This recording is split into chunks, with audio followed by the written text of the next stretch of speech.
Tasveer Open Mic. We are so excited to have you all here. And thanks to our participants and viewers last time, the first open mic was a huge success. I see some familiar names and faces, so to them, welcome back. And to the newcomers, may you keep coming back with new content and performances. So for those of you who may not know, Tasveer Open Mic is organized by Tasveer. We are a Seattle-based nonprofit arts organization, and our mission is to inspire social change through films, literature, and storytelling. This year is a very exciting year for us. We're celebrating 20 years of service with our 5th annual virtual gala with Carl Penn as our keynote speaker. It's happening on March 19th. So sign up on our website, tasveer.org, to know more. Tonight's MC is Geeta Sharma, as last time, but before I hand it to her, a few disclaimers from our end as an organization. This event is streaming live on our YouTube, Facebook, and Twitter channels, and the recorded video will stay on these platforms in its entirety as the property of Tasveer.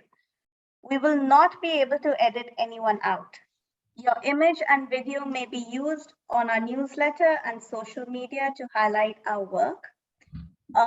We would like to inform the audience that there might be some mature content in tonight's performances, for example, curse words, sexual content, etc. That being said, I request each individual participant to let the audience know if they have any such words in their performance piece. Participants tonight will be chosen in a random order with the help of a randomizer that my colleague Mansi will be playing. And each participant gets up to 7 minutes to perform. So now, without further ado, let me hand the Zoom mic to Geeta Sharma, who is also our MC and a participant tonight.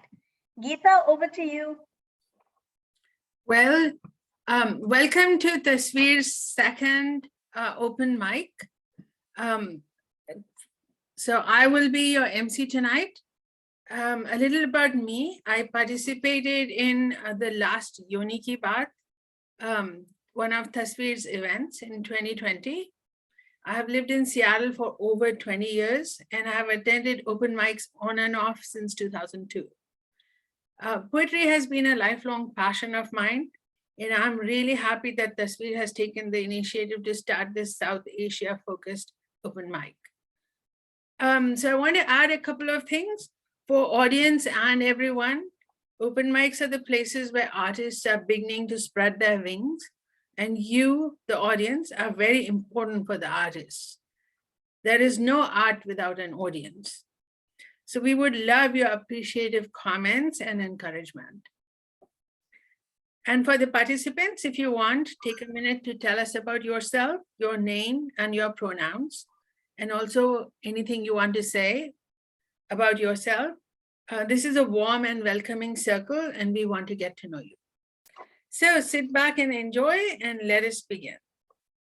So we start with the randomizer.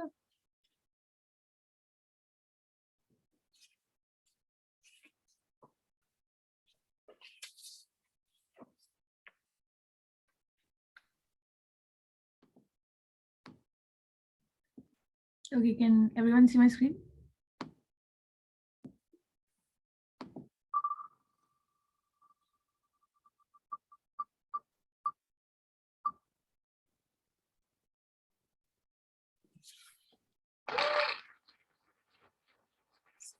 So our first participant is Shama.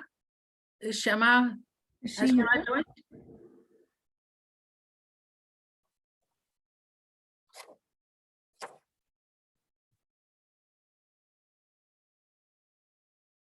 I don't see Shama, so maybe we can wait and let her come in when she joins, and maybe you can do the randomizer again.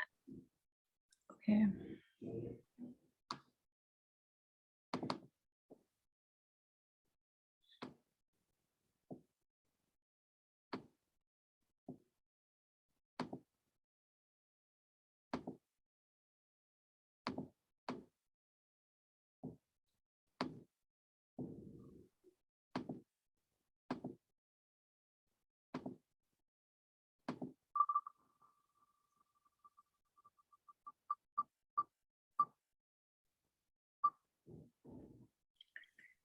And our participant, first participant is Ankita Day. Ankita is from Seattle. She's going to read a poetry for us. The poetry is titled Living Imperfection. Welcome, Ankita. Thank you. Thank you. And yeah, it's good to see some of the faces I saw last time. Hi, everyone. I'm Ankita. My pronouns are she and her. So this is a poem called Living Imperfection, living with the imperfect us. Here's how it goes. I caught a wrinkle on my forehead the same morning I woke with a stiff neck. The scrunch on my forehead translated into an exercise devoted to finding other scars. I took note diligently of the worthy and unworthy ones. The one that had me fall from the bike as a kid, check. This one where my body grew in grandeur that my skin buckled from its shine, check. I brushed past the brick wall for that one. I lifted too heavy for the other one. I ran like the wind couldn't catch me for another one. Check, check, check. But these were all superficial, minor pencil marks where the pointer slipped on the tracing paper. I had more, much more than what was drawn on my canvas, the writings I had penciled inside of me. And if I were to see inside out, would I be these carvings or will they be me? When I walked into a room and let myself feel like I didn't belong there, pinned on my heart. As my body grew bigger than before, I let someone hold me accountable for how I should look. But the scar grew deeper when I told myself the same thing in front of the mirror. I felt less than the least amount of perfect on losing a love. Bruised, chided, and verbally abused, I let myself cry for desire and not for myself. That one ran deeper, much deeper than the others. If I were to get my bodily imperfections erased, like with ice, fire, and sweat, how far was I from being whole? As an entire complete entity, being whole is millions of miles far from exact perfection. See, I know that. I hear that. For a fleeting second, I also believe that. And then I see a mirror while walking, and I stop in front of it. I adjust my hair, and I say, you look perfect tonight. The messy, out of control, risky me is buried so deep that I have to unlearn years and decades of formal education to accept her. But sometimes, maybe in the lull of the night, when the world goes silent, I let myself take my notebook out again and I run my fingers along the list. Check, check, check, check. I smile at the rhymes and verses each of them have acquired. The ebbs and flows as my hand traces these curvatures, imaginary and otherwise. I relive each of them as they pass through me like frames of a motion picture that I am staring in. Morning may come sooner than I expect when these rhythms of my life will seek solace among the rustled sheets of the night. Tick-tock, tick-tock. But until then, I smile and acquiesce. The pencil has to stray somewhere to compose a specimen extraordinary, wonderful. Thank you. That's my time.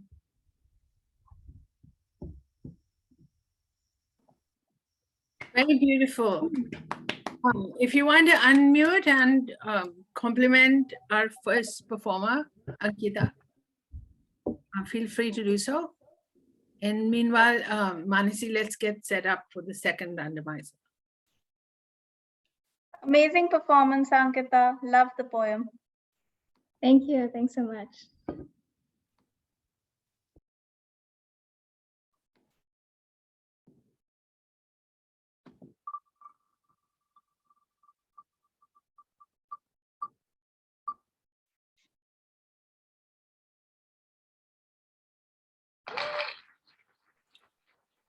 So our second performer tonight is Shahlaja Rao.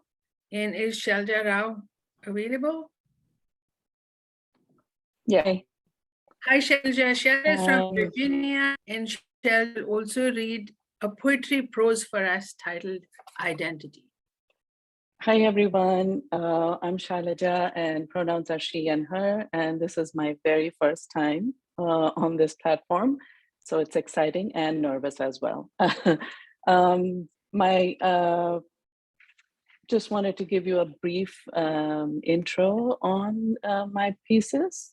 It's about identity. So for most, our identity is carved out for us. We don't get to freely make choices as even as adults because we're conditioned in a way that we remain timid and therefore free of, therefore we fear shaking up the status quo. Or we also fail to even question these attributes that get thrown at us. So I'll start with my first piece. It's a very short poem. It's about a young woman who threatens the patriarchal mindset and demands to be recognized for what she is. The second piece expresses the irony of a young woman who tries to assert herself with a particular identity, but comes to a quick realization. So the first poem is titled The Woman in Me. It goes like this. Don't tell me you're like a mother to me, a sister to me, a daughter to me, or compare me to a deity like Durga, Lakshmi, Saraswati. My heart beats because of me, because I own my true identity. And the second piece, is titled When Wearing Sindoor became a symbol of freedom. And this is something that actually happened to me. It's a situation that I faced, and so I just jotted it down a long time ago. This here goes. Those who know me closely know that I do not wear anything that symbolizes marriage. What would be revealing to my family and friends is that decades ago, when I was 21 years old and newly married, one day I wore sindoor in my hair parting. I did not apply sindoor to impress the elders, nor did I pick it up as a fashion statement from the Hum Log or the Bunyad TV series. For those who don't know what these are, these were probably the first ever soap operas that ran on our TV in India. I did not apply sindoor to impress the elders, nor did I pick it up as a fashion statement from the Hum Log or Bunyad's TV series. I did it for me. I thought of it as a symbol of freedom. Freedom from those roadside sleazy gazes and catcalls. Freedom from the creepy and dreaded body contact on the streets, on the bus. It was a symbol that gave me the strength to help me look them in the eye and scream my silent disgust and disapproval. You dare not touch me now. For those few hours, the sindoor gave me the confidence to walk the streets with a sense of heroic achievement. It was a short-lived act, an act to learn about myself, who I am and who I'm not. Symbols are nothing but symbols. We have the power within us to deal with what violates our being. Our voice is to be nurtured and strengthened. It's about living this one life with dignity and integrity. Thank you, that's my time. Very nice. Thank you. So today Thank you. the theme seems to be developing as women. So, all right, let's go ahead with the third participant. Thank you both for your beautiful poems. Let's see who's next.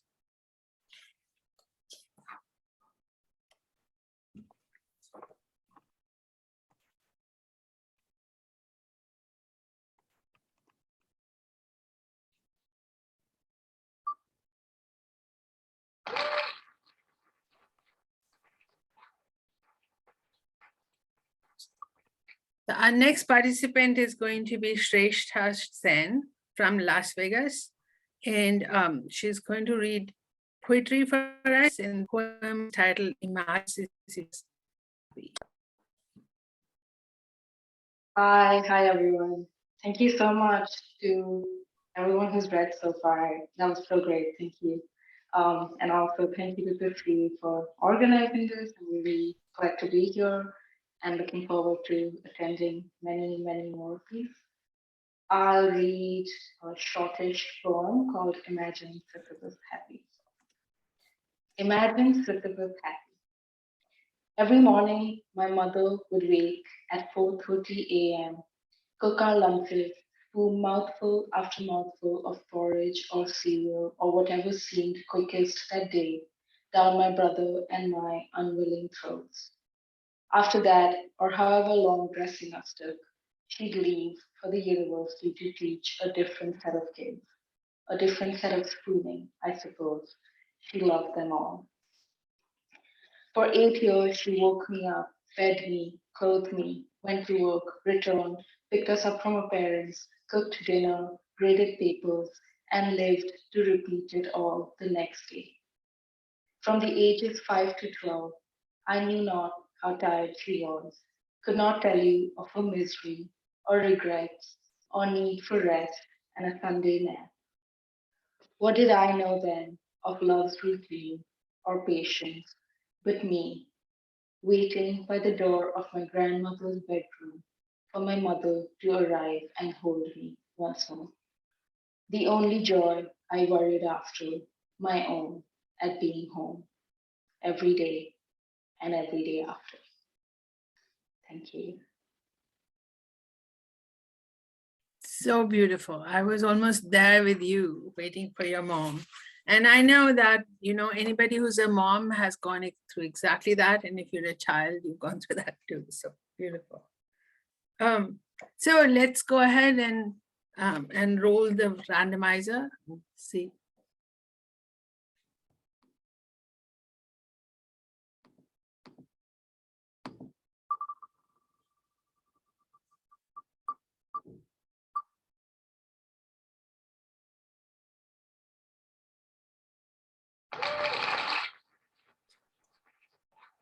Nice. So we have Mohammed Shahbaz. So has Mohammed Shahbaz joined? I don't think so. I don't see him. Okay. Okay, maybe we can roll again and see.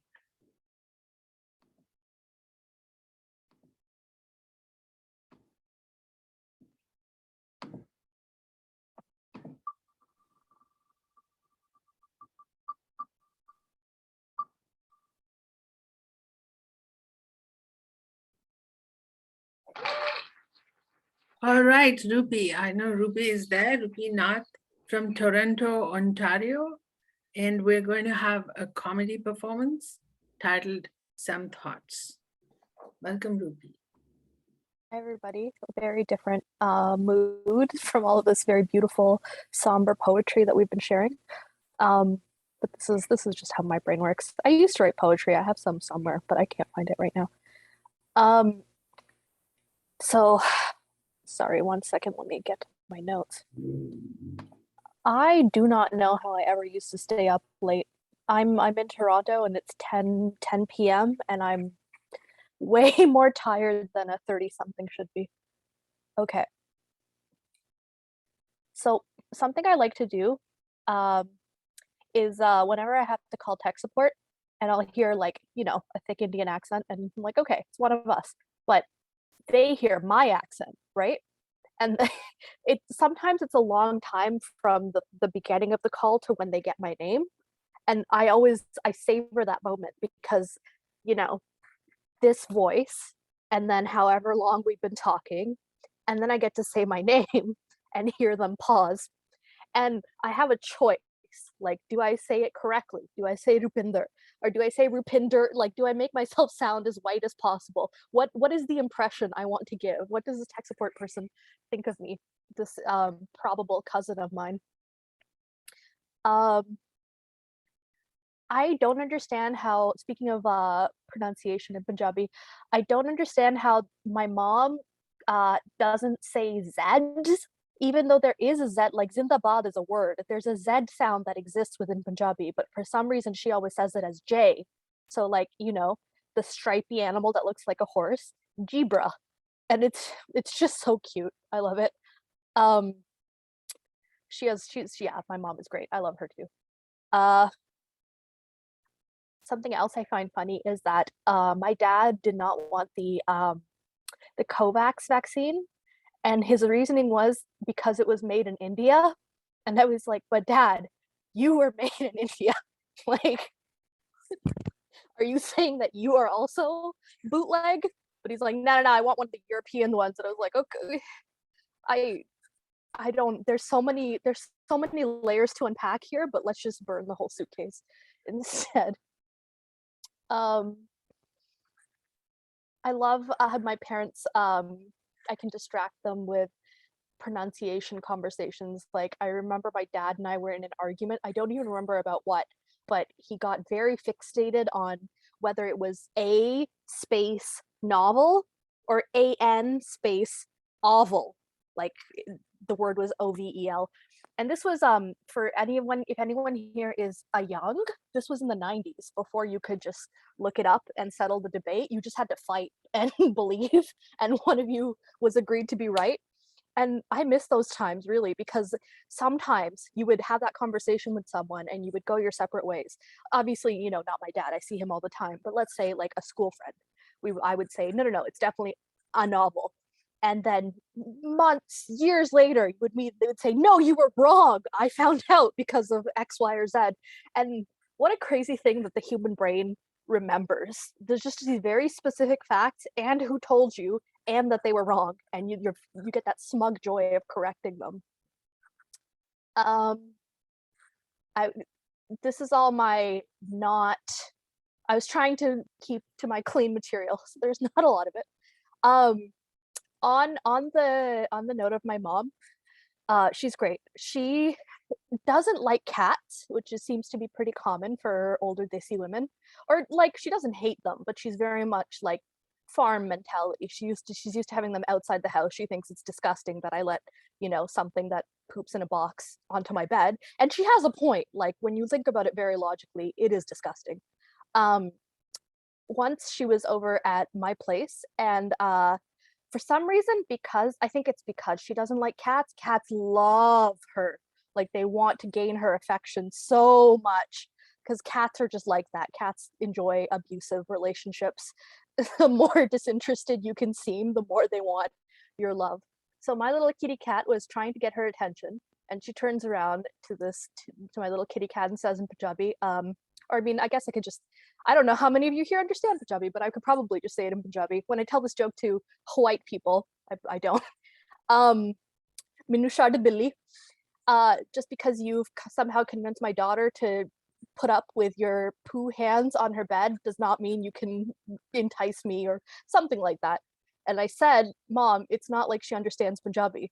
And she brought up the very good point that it's not like she understands English either. I don't know why I'm assuming that the words that I say make sense to my cat, but my mom's don't. I think that's all I have for today. I know that was a little bit short, but I had a very, very long, tired day. So I hope you enjoyed the few minutes that I got to share. And I'm looking forward to hearing from more of you too. Thank you, Ruby. If anybody wants to applaud, you can, you know, unmute yourself. Feel free to applaud. Thank you so much. We're actually okay with all types of material, by the way. Just let us know beforehand. Oh, I know. I just wanted to challenge myself, see if I had 3 to 7 minutes of clean, and it looks like I'll be adding a little more. Cool. All right, so let's move on to the next performer.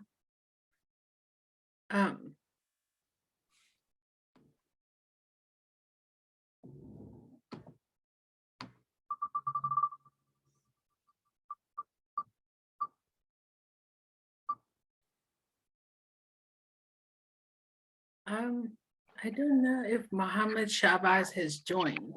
Maybe we can just take him off. Okay.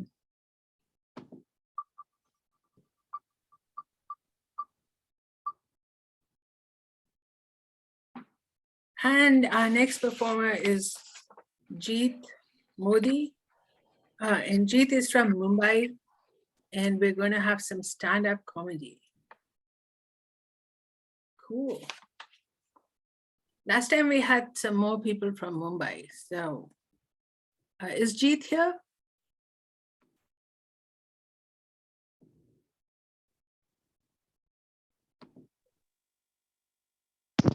He just messaged that he might be just a little late, so I'm not sure if he's still here. Oh, okay. Okay, well, are you going to be performing for us? Here's the list. I wish. Okay. Well, I guess let's go with the other one. Who was the That's Shama. Shama? Yeah. So, is Shama here?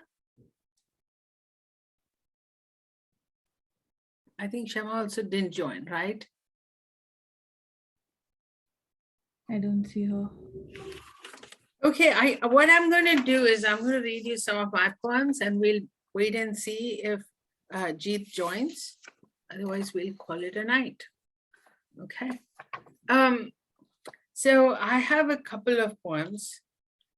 And in keeping with the theme of women, you know, I'm going to read one which is titled, I Am Woman. I am the no that holds me back. I'm the desire to not be. I'm the moments spent blanking my existence, living in stories that only others see. I'm the countless urges that arise and are stilled, and a few that come through. My life is half awake, half lived, always lost, waiting for an ever elusive harmony.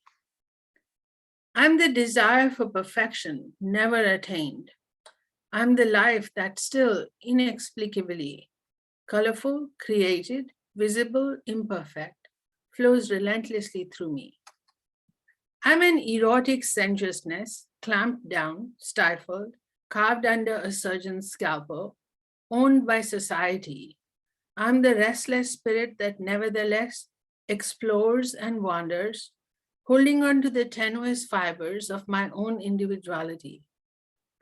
I'm the voice snuffed, smothered, stifled for speaking truths that should never ever be. I'm the murmurs that arise and soar and rise in crescendo and shape a different reality. I'm powerful. I'm a shaman, steeped in mystery. I'm those fleeting moments of holding and being held that nurture me. I'm my bungled attempts at nurturance, learned, unlearned, hurtful, spurned, and yet tried over and over and over again, with arms open wide, driven by this aching river of love that flows perennially through me. I'm intensity, I'm sincerity, I'm an alarming shallowness, I'm anger, I'm vitriol, I'm an unbridled viciousness. I'm a clamoring neediness, I'm a destructive maelstrom spent. I'm these noisy voices in my head, I'm those stolen moments of silence. I wish I could be more, be different, be present, maybe even be fixed. I am not. And yet, am I? And that is how perhaps I will forever be. So that is woman. I am woman. And is Jeet, has Jeet joined?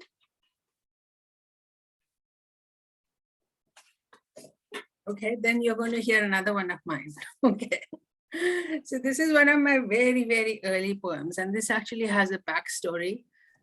When I was a kid, you know, my father was in the army. And I used to, he for a very long time was stationed in the Himalayas. And there were times when we used to go stay with him. And, you know, if anybody's ever gone on those narrow roads in the Himalayas, you'll know what exactly this poem is about. So he was, you know, he used to drive an army vehicle called the Jonga. And we would go in these narrow roads, and sometimes there would even be fog there. And you could see the mountain rising, steep mountain rising on one side and the valley falling on the other. And it was so, you know, so almost scary, but also very thrilling. So this poem came from that. and it's called The Fall. I stand today at the edge of a precipice, with the swirling mists clouding the sheer cliff behind me, and the wind howling in the abyss below. The cliff beckons. I wonder if I should perhaps hazard the climb, and perhaps one day reach the top to see the misty world beneath my feet. Or should I, perhaps, hurl myself into that abyss to have my body scratched and mutilated beyond recognition, but before the end, give my soul the heady sensation of a fall. So that's The Fall. Hey, looks like we're going to finish early today. I don't know if Jeet has joined. Or if anyone else wants to perform. they're Yes, welcome. anything else? Or if you want to just have a little discussion, we have time today.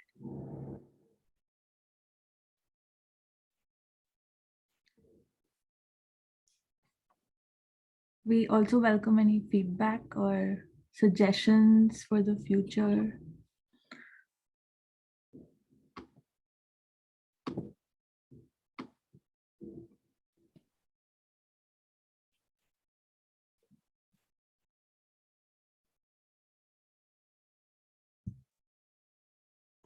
I could do another one if we have time. Yeah, of course. Okay. This is again on identity, and it's titled Undoctrinate. And this is not a real word. I just tried to do a flip on indoctrinate, and so please don't use this word. It goes like this. What hides underneath all those layers? The layers you got padded with since birth. The layers you did not get to choose, but accept without questioning. Those unwarranted layers you feel comforted in. The layers you think define you, your identity, your being, your existence. Peel away the layers, my friend.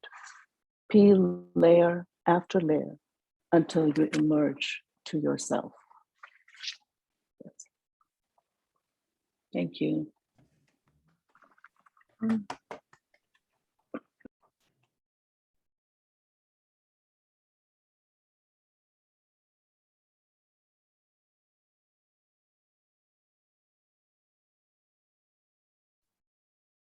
I think if there's no one else and if Jeet hasn't joined, we can call it a night.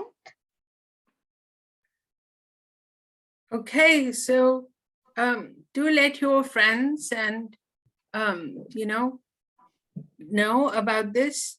The nice thing about open mics, why I love them, is because we come across such beautiful creativity. Most of the time, we think that creativity exists in books or films or something out there, but it actually exists in the very fabric of society. So it's just really nice to bring it out and start sharing it. So many people do so many things to make their lives meaningful and beautiful.